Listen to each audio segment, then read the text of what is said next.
प्यारे बच्चों, कैसे हैं आप? आशा करते हूँ कि आप सकुशल होंगे। आज की जो हमारी क्लास का विषय है वो है लोजाइनस का उदात्तवाद का सिद्धांत। ठीक है, इससे पहले हमने अरस्तु और प्लेटो के काव्य के सिद्धांत पर चर्चा की थी। तो आज हम लोजाइनस का जो है सिद्धांत पर चर्चा करेंगे और लोजाइनस का सिद्धांत है उदात्तवाद, यानी उदात्त तत्व के बारे में कि काव्य में उदात्त तत्व का क्या महत्व है, उस पर आज हम परिचर्चा करेंगे। तो इससे पहले लोजाइनस जो हैं उनके बारे में हम जानेंगे।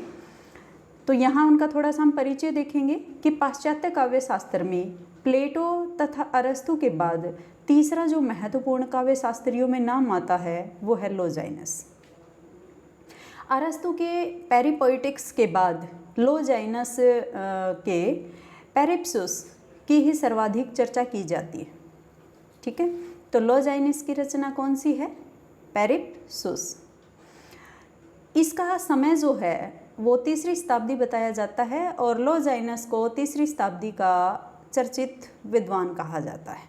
ठीक है, इतना ही नहीं, जो लोजाइनस का उदात्तवाद का सिद्धांत जो है और उनकी जो रचना है पेरिप्सुस, यह जो ग्रंथ है यह कुंतक के वक्रोक्ति जीवितुम के समान काफ़ी समय तक विस्मृति के घर में पड़ा रहा, यानी किसी ने भी उस पर ध्यान नहीं दिया। लेकिन सन 1554 ईस्वी में इस ग्रंथ की पूर्ण प्रति उपलब्ध हो सकी।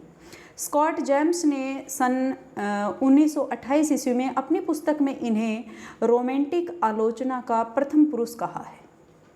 ठीक है, तो इसके बाद हमने थोड़ी सी चर्चा की कि लोजाइनस के बारे में, और जो लोजाइनस की जो ये रचना थी पेरिप्सुस, ये यूनानी भाषा में लिखी गई थी। ठीक है, और इसका जो अर्थ है वो है औदात्य।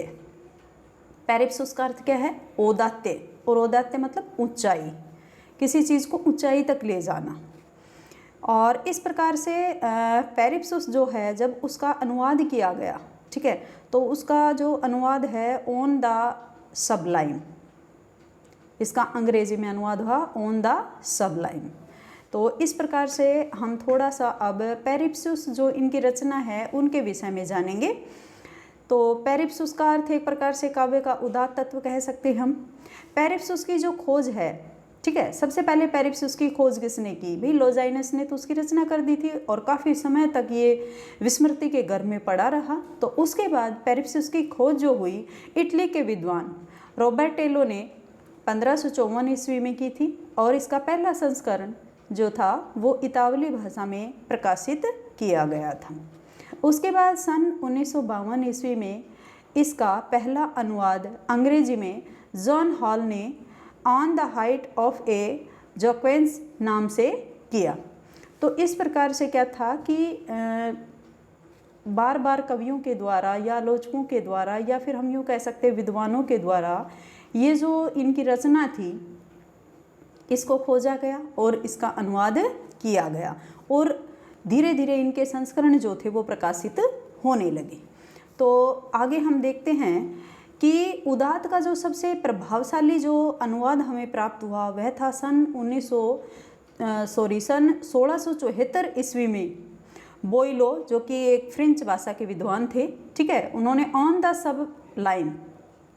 ऑन द सबलाइम में किया और इसे सबलाइम कहकर इसके महत्व को विश्व प्रसिद्ध कर दिया उन्होंने, यानी जगत प्रसिद्ध हो गया ये संसार में। इसको ऑन द सबलाइम की उन्होंने अनुवाद किया था, लेकिन बाद में इसे सबलाइम कहकर इसके महत्व को जो है वो जग प्रसिद्ध कर दिया गया। इसके बाद पूरे संसार में इसके कई अनुवाद प्रकाशित हुए। तो इस प्रकार से हम देखते हैं कि जो पेरिप्सुस जो रचना थी वह काफ़ी प्रसिद्ध हुई और विद्वानों के द्वारा उनका अनुवाद किया गया। तो उदात्त की अवधारणा की पृष्ठभूमि देखेंगे हम कि जो उदात्त है, उदात्त तत्व जो पेरिप्सुस में लोजाइनस ने प्रयोग किया है, उस उदात्त तत्व की पृष्ठभूमि क्या रही, यानी कैसे लोजाइनस के मस्तिष्क में यह ख्याल आया कि किसी भी काव्य रचना के लिए उदात्त तत्व क्यों जरूरी है। तो उसकी थोड़ी सी पृष्ठभूमि की, कहाँ से उसकी क्या कुछ शुरुआत हुई। देखिए, जिस समय लॉजाइनस द्वारा उदात्त की अवधारणा प्रस्तुत की गई, उस समय यूनान गणराज्यों में लगातार युद्धों का वातावरण बना हुआ था, जिनमें स्पार्टा एवं एथेंस ऐसे ही गणराज्यों के उदाहरण थे जिनमें क्या बना हुआ था, युद्ध की स्थिति बनी हुई थी। और इन युद्धों में आम जनता को आकर्षित करने का सबसे बढ़िया तरीका था बातपोशी, यानी ऐसी बातें की जाएं। बातपोशी का मतलब क्या होता है कि बहुत ही सुशिक्षित और एक तरह से बहुत ही बढ़िया तरीके से अपनी बात को रखना ही बातपोशी कहलाती है। अतः राजा या सेनापति का बात करने की कला में माहिर होना उस समय बहुत ही ज़रूरी हो गया था। तो इसी कड़ी में लॉजाइनस ने अपनी पुस्तक में बात करने की इसी सम्मोहन कला का विशद वर्णन किया है। इसमें भाषण की सर्वोत्कृष्ट कला सिखाई है, यानी किस प्रकार से अपनी बात के द्वारा, अपनी अभिव्यक्ति की क्षमता के द्वारा दूसरों को आकर्षित करने की कला जो है वही उदात्त के सिद्धांत में सिखाई गई है। चाहे वह कोई रचना हो सकती है कि यदि कवि कोई रचना का लेखन कर रहा है तो वो अपनी रचना को इतने उत्कृष्ट तरीके से उसकी रचना करे, उसमें सब कुछ इतना सामंजस्य रूप में होना चाहिए कि सबको वह रचना अपनी तरफ आकृष्ट करे, यानी सभी उसे पढ़ने के लिए लालायित हों। तो इस प्रकार से हमने देखा कि लॉजाइनस जो है उन्होंने इसकी पृष्ठभूमि कहाँ से तैयार की, क्योंकि वहाँ के रहने वाले जो नागरिक थे और उस समय जो युद्धों का माहौल बना हुआ था और उन युद्धों को शांत करने के लिए राजा और जो सेनापति जिस बातपोशी का प्रयोग कर रहे थे उसी को ही लॉजाइनस ने अपने उदात्तवाद के सिद्धांत का आधार बनाया। तो अब हम देखते हैं कि पेरिप्सुस से जो रचना उन्होंने लिखी, तो पेरिप्सुस के विषय में क्या महत्वपूर्ण बिंदु निकल कर सामने आए, जिनको हमें कह सकते हैं नेट और जेआरएफ की दृष्टि से भी ये बहुत ही महत्वपूर्ण बिंदु है हमारे लिए। तो हमें इनको देखना चाहिए और इनको ध्यान से पढ़ना भी चाहिए, क्योंकि इसी प्रकार के जो प्रश्न हैं वो हमारे नेट और जेआरएफ में पूछे जाते हैं और आपकी परीक्षा की दृष्टि से भी ये काफ़ी महत्वपूर्ण होते हैं। तो लॉजाइनस की यह कृति केवल पृष्ठों में प्रकाशित हुई है, और कितने पृष्ठ हैं इसमें, 60 पृष्ठों में यह प्रकाशित हुई है, लेकिन इसके छोटे छोटे अध्यायों की संख्या जो है वो 44 है। देखिए 60 ही प्रश्न हैं और उनमें 44 अध्याय उन्होंने समाहित किए हैं। यह रचना जो है ये पत्र शैली में लिखी गई है। किस शैली में है ये, पत्र शैली में रचना लिखी गई है, और इसे भाषण शास्त्र का ग्रंथ कहा जाता है। ठीक है, पत्र शैली में लिखी गई है और भाषण शास्त्र का इसे ग्रंथ कहा जाता है। यह रचना लॉजाइनस ने अपने मित्र, उनका एक मित्र था जिसको रोम में रहता था, वो उसको रोमानी मित्र भी कह देते हैं कई जगह पर। ठीक है, तो पोस्तुमियस जो उसके मित्र थे उनको संबोधित करते हुए उन्होंने यह रचना लिखी। तो लॉजाइनस से पहले उदात्त शब्द का जो प्रयोग था वो कैक्लियस नामक विद्वान ने किया था। ठीक है, अगर आपसे कोई पूछ ले कि लॉजाइनस जो शब्द है, अगर नेट जेआरएफ में भी इस प्रकार का प्रश्न पूछा जाता है आपसे कि लॉजाइनस का जो उदात्तवाद जो शब्द है उसका सबसे पहले प्रयोग किसने किया था, तो कतई इसमें आपको लॉजाइनस का नाम नहीं लेना है, बल्कि कैक्लियस नामक विद्वान ने इसका सबसे पहले प्रयोग किया था। और ये जो हमारा ग्रंथ है वर्तमान में तो हमें ये केवल 2/3 भाग इसके उपलब्ध हो पाए हैं, लेकिन यह जब ग्रंथ प्रारंभ में जब इसकी खोज हुई तो यह जो ग्रंथ है ये किस प्रकार से इसकी सारणी बनाई गई है, इसके अध्याय जो लिखे गए हैं उस पर हम थोड़ी सी चर्चा करेंगे। कि इसके प्रथम जो अध्याय है उसमें मैंने अभी आपको बताया कि कैक्लियस जो था उसके द्वारा उदात्त शब्द का सबसे पहले प्रयोग किया गया था, और ये एक निबंध में उन्होंने प्रयोग किया था उदात्त शब्द का। तो पहला जो अध्याय उन्होंने लिखा लॉजाइनस ने, उन्होंने कैक्लियस द्वारा लिखे गए उदात्त संबंधी निबंध की अपूर्णता का उल्लेख करते हुए इस विषय पर, ठीक है, अपने पुनर्विचार करना उन्होंने आवश्यक माना। यानी सबसे पहले उन्होंने कैक्लियस द्वारा प्रयोग किए गए उदात्त शब्द पर पुनर्विचार किया पहले अध्याय में। उसके बाद हम देखते हैं बीच के जो अध्याय हैं वो हमें कम प्राप्त होते हैं, तो उनका उल्लेख जो है वो हमें कम ही मिलता है। लेकिन 8 से 15 तक जो है उदात्त के प्रथम जो 2 तत्व हैं, ठीक है, जैसे जिनमें महान धारणाएं और जिसमें महान धारणाओं का वर्णन किया गया है, उसके जो 2 तत्व हैं, वैसे तो इसमें 5 तत्व हैं, लेकिन इसमें 8 से 15 तक में 2 तत्व ही का विवेचन किया गया है। 16 से 29 तक जो है वो उनके तीसरे तत्व अलंकार योजना का इसमें वर्णन किया गया है, और इसमें 12 अलंकारों की चर्चा करते हैं यहाँ पर लोजाइनस। उसके बाद हम देखते हैं कि जो हमारा 30 से 38 से तक का जो अध्याय है उसमें उदात्त के चौथे जो तत्व है, ठीक है, भाषा की उत्कृष्टता पर चर्चा की गई है कि किस प्रकार की भाषा होनी चाहिए। और 39 से 40 में जो है अध्याय, 39 से 40 तक का जो हमारा अध्याय है उसमें 5वें तत्व का उल्लेख किया गया है, जिसमें गरिमामय रचना विधान की बात की गई है कि रचना का गरिमामय किस प्रकार से बन सकती है। और 41 से 43 तक के जो अध्याय हैं उनमें जो ये उदात्त तत्व है, इसमें जो बाधक तत्व आते हैं उनकी परिचर्चा की गई है। और 44वें अध्याय में तत्कालीन जो नैतिक पतन जो है उसको उदात्त के लिए सबसे बाधक माना गया है और उस पर परिचर्चा की है। तो इस प्रकार से हमने देखा कि पेरिप्सुस जो रचना है उसके विषय में जो महत्वपूर्ण बिंदु थे वो हमने आपको बताए। और जो ये इसका जो द्वितीय भाग है, ठीक है, प्रथम जो इसके जो भाग प्राप्त होते हैं उसमें तो उदात्त पर उन्होंने लिखा, और इसका जो द्वितीय भाग है वो उन्होंने कला के आधारभूत जो तत्व उन्होंने प्रकाशित किए हैं, जिन तत्वों की हम आगे बात करेंगे, जो इनका उदात्तवाद का सिद्धांत है उसमें जो 5 तत्व बताए हैं उनकी ही इन्होंने अपने इसमें पेरिप्सुस नामक जो रचना है उसमें उल्लेख किया। तो इस प्रकार से जब हम आगे देखते हैं कि आगे हम देखते हैं उदात्त शब्द का अर्थ क्या बताया। देखिए, अभी मैंने थोड़ी देर पहले आपको बताया कि उदात्त शब्द का जो अर्थ है वो औदात्य या ऊंचाई से लिया गया है, ठीक है, लेकिन इसकी विशिष्ट रूप से इसे कैसे हम परिभाषित कर सकते हैं कि उदात्त क्या है, उदात्त शब्द का अर्थ क्या है। अब देखिए, लोजाइनस ने अपने आधार पर उदात्त शब्द का क्या अर्थ बताया है कि अभिव्यक्ति की विशिष्टता और उत्कर्ष का नाम ही उदात्त है। अर्थात अगर कोई कवि अभिव्यक्ति की क्षमता उसकी बहुत ही विशिष्ट है तो कहता है वो किसके अंतर्गत आता है, उदात्त के अंतर्गत आता है। आप देखते हैं कि कबीरदास जी निरक्षर थे, पढ़े लिखे नहीं थे, लेकिन फिर भी अभिव्यक्ति की क्षमता जितनी हमें कबीरदास के काव्य में देखने को मिलती है इतनी अन्यत्र हमें कहीं भी देखने को नहीं मिलती। इसका मतलब क्या है कि ऐसा कोई ज़रूरी नहीं है कि बहुत पढ़ा लिखा व्यक्ति की अभिव्यक्ति क्षमता बहुत अच्छी हो, नहीं, क्योंकि अभिव्यक्ति की जो क्षमता होती है वो प्रत्येक व्यक्ति में अलग अलग होती है। तो ये लोजाइनस ने कहा कि अभिव्यक्ति की विशिष्टता जो है जितनी अधिक एक कवि के अंदर होगी उसकी जो रचना है उसका उतना ही अधिक उत्कर्ष होगा, और ये सब जो है ये इसी को ही हम क्या कहेंगे, उदात्त, अर्थात उदात्तवाद कहेंगे।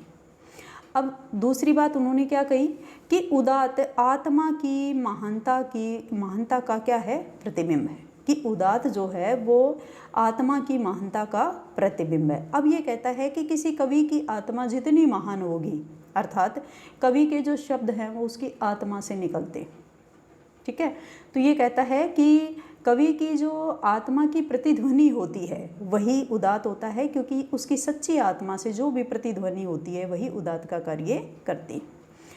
अब तीसरी बात उन्होंने क्या बताई कि उदात्त जो है व्यक्ति के व्यक्तित्व से संबंधित होता है, कि व्यक्ति का जैसा व्यक्तित्व होगा, अगर कोई व्यक्ति महान होगा तो उसके विचार महान होंगे और वह दूसरों को अपने महान विचारों से ही अवगत कराएगा। तो ये कहता है कि जो व्यक्ति है उसके व्यक्तित्व से संबंधित भी होता है।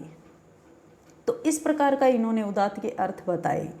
लेकिन उदात्त जो शब्द है उस पर विद्वानों की क्या परिभाषा रही, इस पर हम थोड़ी सी चर्चा करेंगे। जैसे लोजाइनस का तो अभी हमने पढ़ाई है कि उदात्त महान आत्मा की प्रतिध्वनि है, कि उन्होंने क्या मान लिया उदात्त को, महान आत्मा की प्रतिध्वनि, कि जितना महान कवि होगा और उसकी आत्मा से प्रतिध्वनि कैसे है कि जैसे हम किसी बंद कमरे में आवाज़ लगाएं और वो आवाज़ गुंजायमान होकर ही हमारे पास वापस आए। इस प्रकार से कवि भी किसी बात पर जब मंथन करता है तो जब उसकी आत्मा की ध्वनि उसके पास आती है तो वो स्वयं उसकी प्रतिध्वनि कहलाती है। दूसरी बात जॉन हॉल ने जो की कि उदात्त विचार भाव भाषा शैली रचना विधान की गरिमा ही काव्य का उदात्त तत्व है। जॉन हॉल ने क्या बता दिया कि विचार तो उदात्त होने ही चाहिए, उसकी कवि की भावनाएं भी उदात्त होनी चाहिए, जिस भाषा शैली का वो प्रयोग कर रहा है वो भी उत्कृष्ट होनी चाहिए, और कहता है जिस रचना विधान की जो गरिमा है अर्थात रचना जिसकी वो कर रहा है, कहता है वो भी बहुत गरिमामयी हो। इसके लिए ज़रूरी है कि काव्य में जो ऊपर तत्व बताए गए हैं ये सब के सब उसके अंदर बहुत ही गरिमा के साथ समाहित हो, सामंजस्य के साथ समाहित हो, तो कहता है वो क्या कहलाता है, किसी भी काव्य का उदात्त तत्व कहलाता है। अब एटकिंस क्या कहते हैं? एटकिंस कहते हैं उदात्त को एलिवेशन कहकर इसका अर्थ गौरव प्रदान करना बताते हैं। ठीक है, गौरव प्रदान करना, तो इसका मतलब क्या है कि कोई रचना जो है जब बहुत ही उदात्त तत्वों के साथ उसकी रचना होगी तो निश्चित रूप से वह गौरव को प्राप्त करेगी और वह कभी भी प्रतिष्ठा को प्राप्त होगा। तो यहाँ पर उदात्त का सीधा सा मतलब यही है कि ऐसे विचार जो पाठक श्रोता या दर्शक को सामान्य धरातल से ऊपर उठाकर, ठीक है, विस्तृत मानस भूमि पर ले जाते हैं, यानी ऊंचाई की विस्तृत मानस भूमि पर ले जाते हैं, वही क्या कहलाता है, उदात्त तत्व कहलाता है। तो इस प्रकार से हमने जाना कि उदात्त शब्द जो है उसका क्या अर्थ है और उदात्त शब्द पर विद्वानों के क्या विचार हैं। इसके बाद हम उदात्त सिद्धांत की तरफ चलते हैं कि उदात्तता का जो सिद्धांत दिया गया है वो क्या है। अब देखिए उदात्त के पक्ष, सबसे पहले हम उनके पक्षों के बारे में चर्चा करेंगे कि उदात्त के क्या पक्ष हैं। लॉजाइनस ने उदात्त के 3 पक्ष स्वीकार किए हैं, जिनमें उनके द्वारा किए गए उदात्त के 5 तत्व भी आ जाते हैं। इसे हम तत्व भी कह सकते हैं और स्रोत भी कह सकते हैं। ठीक है, अब इसमें पक्ष कौन से बताए हैं उन्होंने? 3। पहला तत्व बताया है अंतरंग तत्व, दूसरा बताया उन्होंने बहिरंग तत्व और तीसरा बताया उन्होंने विरोधी तत्व। तो इन तीनों तत्वों के साथ ही जो है हमारे उदात्तवाद का जो सिद्धांत है उस पर पूरी हमारी परिचर्चा रहेगी। अब नीचे आप स्लाइड पर देख रहे हो कि जो हमारा अंतरंग तत्व है, ठीक है, अंतरंग जो तत्व है उसके अंतर्गत अभी हमने बताया ना कि जो हमारे ये 3 पक्ष हैं उनके अंतर्गत ही जो हमारे उदात्त के 5 तत्व हैं वो भी उसी के अंतर्गत हम पढ़ेंगे। तो अंतरंग तत्व जो होता है वो जन्मजात माना जाता है वैसे तो, लेकिन अभ्यास, बहुत अधिक अभ्यास से उसे अर्जित भी हम कर सकते हैं। और बहिरंग तत्व जो होता है वो अभ्यास से भी हम उसमें किसी भी कवि में या फिर किसी भी साधारण व्यक्ति में बहुत अभ्यास के द्वारा भी वो उन्हें ग्रहण कर लेता है। तो पहला तत्व अंतरंग तत्व जो है उसके अंतर्गत जो है जो पक्ष है हमारा अंतरंग जो पक्ष है उसके अंतर्गत हम 2 तत्व आते हैं हमारे, महान धारणाओं की क्षमता या विषय की गरिमा, इस पर हम परिचर्चा करेंगे। और दूसरा इसके अंतर्गत आता है उद्दाम और प्रेरणा प्रसूत उद्वेग या भावावेश की तीव्रता। देखिए थोड़ी सी परिचर्चा यहाँ हम करना चाहेंगे। महान धारणाओं की क्षमता या विषय की गरिमा क्या होती है? महान धारणाएं यानी महान विचार से संबंधित है कि किसी कवि के जितने महान विचार होंगे वो उतनी अच्छी महान रचना करेगा। दूसरी बात उद्दाम और प्रेरणा। देखिए कोई कवि जितनी प्रेरणा से परिपूर्ण रचना करेगा, ठीक है, उसमें उतनी प्रेरणा तो होगी ही, लेकिन साथ में उसमें भावों का जो उद्वेग है वो भी उतना ही अधिक तीव्रता से होगा। ठीक है, तो अंतरंग तत्व के अंतर्गत ये बात कही उन्होंने, जो कि क्या कही जाती है, जन्मजात होती है ये किसी कवि के अंदर। बहिरंग तत्व की हम बात करें तो ये अभ्यास से भी हो सकता है। तो इसमें क्या कहता है, समुचित अलंकार योजना, कि किसी भी रचना के अंतर्गत जो अलंकार योजना है वो बहुत ही समायोजित ढंग से होनी चाहिए, उचित प्रकार से होनी चाहिए। चौथी बात इन्होंने क्या बताई, चौथा तत्व बताया उत्कृष्ट भाषा। किसी भी रचना को सर्वश्रेष्ठ बनाने के लिए उसकी भाषा जो है वो बहुत ही उत्कृष्ट होनी चाहिए। उसकी भाषा यदि उत्कृष्ट होगी, सरल होगी, सहज होगी, पाठक या श्रोता को अच्छे से समझ में आएगी, तो निश्चित रूप से वो भाषा जो है उसकी तरफ वो आकृष्ट होंगे, उसे पढ़ेंगे और वह भाषा उत्कृष्ट कहलाएगी। सहज भाषा का प्रयोग होना चाहिए उसमें। और पांचवी जो तत्व की इन्होंने चर्चा की वो है गरिमामयी रचना विधान। और कहता है कि जो रचना है वो बहुत ही गरिमामयी हो, इसके लिए जो ऊपर 4 तत्व बताए हैं उन सभी का जब बहुत ही सुंदर और अच्छे प्रकार से उनका प्रयोग होगा तो कहता है कि जो रचना है वो वास्तव में गरिमामयी होगी, यानी अच्छी रचना होगी। तो हम जो है ये 5 तत्व हैं हमारे, ठीक है, जो कि सबसे प्रमुख हैं, जो कि 2 तत्व जो हैं वो अंतरंग पक्ष के अंतर्गत आते हैं, 3 तत्व जो हैं वो बहिरंग पक्ष के अंतर्गत आते हैं और विरोधी तत्व के अंतर्गत जो आते हैं, ठीक है, विरोधी तत्व जो हैं उसके अंतर्गत भी हमारे 3 जो हैं वो पक्ष बताए हैं इसमें। तो वो क्या कौन से हैं, शब्द अलंकार, बाल्यता और भावाडंबर। शब्दाडंबर नहीं होना चाहिए, भावाडंबर नहीं होना चाहिए और बाल्यता नहीं होनी चाहिए। जो अंतरंग और बहिरंग तत्व के अंतर्गत हैं वो तत्व होने चाहिए किसी भी रचना में, लेकिन जो विरोधी तत्व हैं, तीसरा जो तत्व है विरोधी तत्व, ये तत्व किसी भी रचना में नहीं होने चाहिए। यदि ये तत्व किसी रचना में हैं तो निश्चित रूप से वह जो रचना है वो गरिमामयी नहीं हो सकती, बल्कि वह जो रचना है वो सर्वश्रेष्ठ रचना नहीं कहला सकती। तो प्यारे विद्यार्थियों, आज की जो हमारी वीडियो है काफ़ी लंबी हो गई है, तो हम यहीं पर इसका समापन करना चाहेंगे। और जो ये हमने आपको 3 पक्ष बताए हैं और 3 पक्ष के अंतर्गत जो 5 तत्व बताए हैं और विरोधी तत्व के अंतर्गत जो 3 तत्व और बताए हैं, शब्दाडंबर, बाल्यता और भावाडंबर, तो इन पर हम अपनी अगली वीडियो में चर्चा करेंगे। बहुत जल्द ही हम अपनी अगली वीडियो के साथ आपके साथ फिर हाजिर होंगे। यदि आपको ये टॉपिक अच्छा लगा हो तो अपने दोस्तों में इसे शेयर कर दें, वीडियो को लाइक कर दें, चैनल को सब्सक्राइब कर दें। जल्द ही अगली वीडियो के साथ हम फिर मिलेंगे, तब तक के लिए बाय।